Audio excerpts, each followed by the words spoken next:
At my wedding, my mom smiled and said, "We're keeping your gift. Your sister needs the money more." My husband chuckled and took out an envelope. "Good thing we prepared for this," he said. My parents opened it, and their smiles vanished. "Hi, read it. I'm Ava, 29, and I got married 3 weeks ago." The wedding was everything I dreamed of except for one thing: what my parents tried to do after the ceremony. A bit of background: I'm the older of 2 sisters. My sister Lily, 27, is what my mom calls her sensitive baby.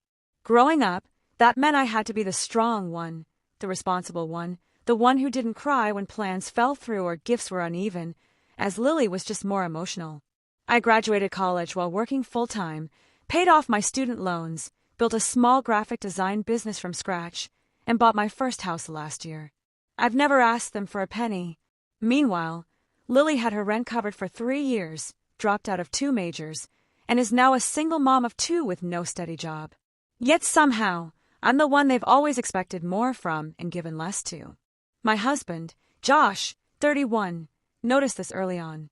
He saw the birthday snubs, the backhanded comments, the way they dote on Lily while barely acknowledging my achievements. He warned me for years. "You know they're going to pull something big one day. Just be ready." I thought the wedding would be different. For once, I wanted to believe they would be supportive, happy, and present. They weren't. They arrived late. My mom kept correcting things the planner had already taken care of. The centerpieces are a bit loud. My dad made strange jokes about how long this marriage would last. During the toasts, they just sat there. No speech, no words of love, just watching. The real kicker came at the reception. While Josh was greeting some of his family, my mom pulled me aside, smiling as if she was about to compliment me. Instead, she said, "So we're going to keep the gift money envelopes for now. Your sister's in a tough situation, and we thought this would help her more than it would help you." I just stared at her, thinking I misheard. "What?" She beamed wider. "Lily's rent just increased, and with the twins, you know how challenging it's been. Don't make this a big deal, Ava. It's family." Before I could respond, Josh walked over. He must have seen my expression. I told him they were taking the gift money for Lily. He blinked, then, cool as a cucumber, said, "Good thing we prepared for this," and pulled an envelope from his suit pocket. He handed it to my parents. My dad opened it, and the color drained from their faces. They weren't expecting that. When my dad opened the envelope, his expression changed so quickly it was almost comical. First confusion, then realization, then tight-lipped anger. My mom peeked over his shoulder, still expecting what? A thank you note. Instead, it was a notarized letter from our attorney. Josh had it drafted 2 weeks before the wedding because he anticipated this. He noticed how my parents tried to meddle in planning decisions they didn't pay for, made digs at our guest list, questioned our budget, and hinted about how gift money should be allocated. The letter clearly stated that all monetary gifts given at the wedding, cash, check, card, digital, were the sole property of the couple. Any third party, namely my parents, attempting to intercept or redirect them would be violating state property and theft laws, and we had already arranged for a security firm to discreetly collect and transfer the envelopes to our locked honeymoon suite safe at the venue. Josh smiled. "We know you've done this before," and he was right. We learned from a mutual cousin that at Lily's baby shower 2 years ago, my mom redirected about $2,300 in gifts for herself under the guise of emergency use. That money mysteriously didn't make it to Lily. But no one talked about it until now. My mom's smile finally cracked. "You think you're so clever with your little tricks. This isn't you, Ava. This is him manipulating you." I opened my mouth, but Josh spoke first. "No, this is us establishing boundaries. The fact that you assumed we'd let this slide tells us everything." My dad, silent until then, finally muttered, "So you don't trust your own family?" Josh shrugged. "We don't trust thieves." That's when Lily stormed over, apparently tipped off by our aunt. "Seriously, you're ruining your own wedding over this," she hissed at me. "It's not like you even need the money. You're both doing fine. I'm the one struggling. I'm the one with kids," I replied calmly. "Then maybe Mom and Dad can help you, but not with our wedding." "Unbelievable," she snapped. "After everything I've been through, you can't share a few thousand?" At this point, guests were starting to notice. Someone turned down the music, and it got awkwardly quiet. Then Josh said something that stunned even me. "You're right, Lily. This isn't the place for this. But don't worry, we've already taken care of the money. And we're done pretending this dynamic works." He reached into his inner pocket and handed her a second envelope. She opened it. Inside was a printed screenshot of the Venmo transfer Josh sent her last year for $8,000 to help her get on her feet after her ex left. A transfer she conveniently forgot about, along with the $600 she convinced me to give her last Christmas. There were more screenshots. Zelle, PayPal, even Amazon orders we placed for her kids. Josh looked her dad in the eye. "So, no, you're not struggling alone. You're just not entitled to our future, too." Lily's face twisted. She crumpled the paper in her fist and threw it back at him. My mom was already gathering her purse. "We're leaving," she snapped. "You've embarrassed this entire family." Josh just nodded. "Glad we're clear." We didn't hear from my parents for 2 days after the wedding. But on the third day, the family group chat exploded. It started with a message from my Aunt Lisa. "Ava, can you please explain why your mom came home crying?" Then came my uncle.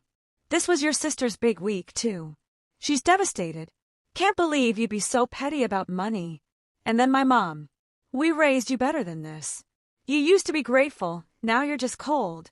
Each text made me feel like I was suffocating in a box labeled ungrateful daughter. But Josh remained calm.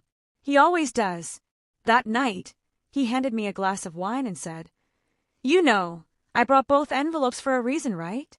I nodded, but he elaborated anyway, explaining that one was for defense and the other for proof. I stared at him, realizing he had a gut feeling my mom would try to take the gift money.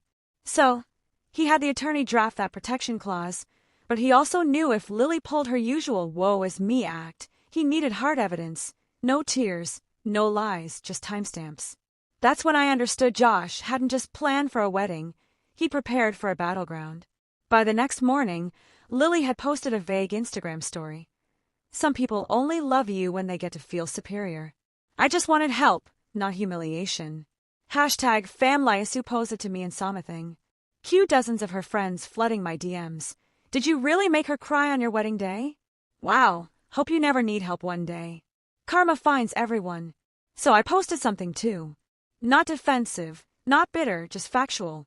A photo of us in the honeymoon suite, sitting on the bed surrounded by unopened gift envelopes, smiling with tired eyes. Caption: "We didn't get the wedding we imagined, but we protected what mattered." Boundaries are love, too. Then I quietly uploaded a private link to a folder of redacted financial proof just for the family chat. Past transfers to Lily, texts where she asked for money, screenshots of her promising to pay us back. She never did. I didn't say anything else. Within an hour, Lisa texted, "Didn't know you'd been helping her that much. That changes things." My cousin sent a thumbs up. My dad remained silent. And my mom, she just removed me from the group chat. A week after the wedding, the silence became permanent. No texts, no calls, not even a passive-aggressive meme from my mom. Just nothing. Josh and I returned from our short honeymoon, nothing fancy, just a quiet cabin rental 3 hours away, and settled into what should have been a peaceful, newlywed routine. But instead, I felt like I was mourning something. Not my parents, not my sister. I mourned the hope that maybe, just maybe, our wedding would be the moment they'd show up as family. That they'd finally see me not as the backup daughter, but as someone worth celebrating. I hoped Lily wouldn't make it about herself, and that they'd act like parents. They didn't. Yet, oddly, it felt freeing. I woke up each day without waiting for their approval, without questioning if I was too harsh, without second-guessing my boundaries. And the most satisfying part? They needed me now more than ever. 3 days after we got back, my dad called from an unknown number. I let it go to voicemail. "Ava, I know we've had disagreements, but your mother and I are in a bit of a tight spot. The mortgage didn't go through this month. If you could just call me back." That's when Josh raised an eyebrow. "You never told me you were still paying it." I sighed. "I set it up 4 years ago. Quietly. I didn't want them to lose the house when Dad lost that consulting job." Josh didn't get angry. He just nodded slowly. "Want me to help cancel it?" So we did together. We logged into the bank, removed my name from the shared utility account, canceled the autopay tied to their internet, and froze the emergency fund debit card. They still hadn't noticed I'd been reloading it every 6 months. I wasn't doing it out of spite. I just stopped volunteering for a relationship built on disrespect. 2 days later, we opened the envelopes. Every single one.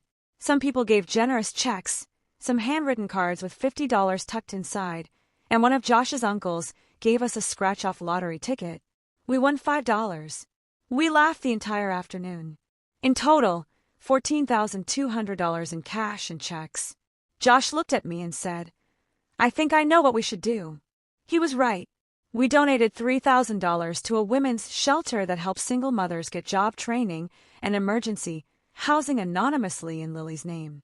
We gave $1,200 to a community arts program I used to volunteer with in college, and we used the rest to seed a scholarship fund we're building for creative students from low-income families.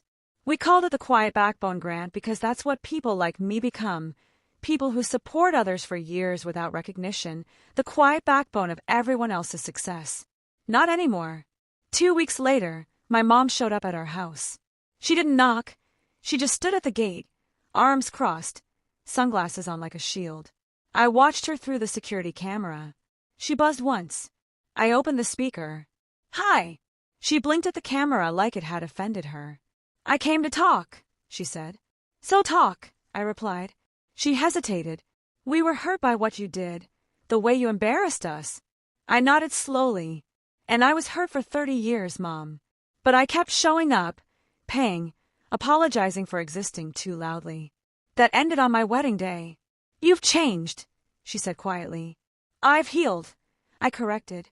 "Big difference." Then I ended the call. She stood there for a full minute before leaving. We held a small post-wedding brunch the following weekend. Just 15 people, friends, mentors, my old college professor, and Josh's siblings. No drama, no whispering guilt trips. At one point, our officiant raised a toast and said, "Some people inherit families, others build them." Josh looked at me, and I realized I hadn't lost anything. I just finally stopped renting space in my soul to people who never paid rent.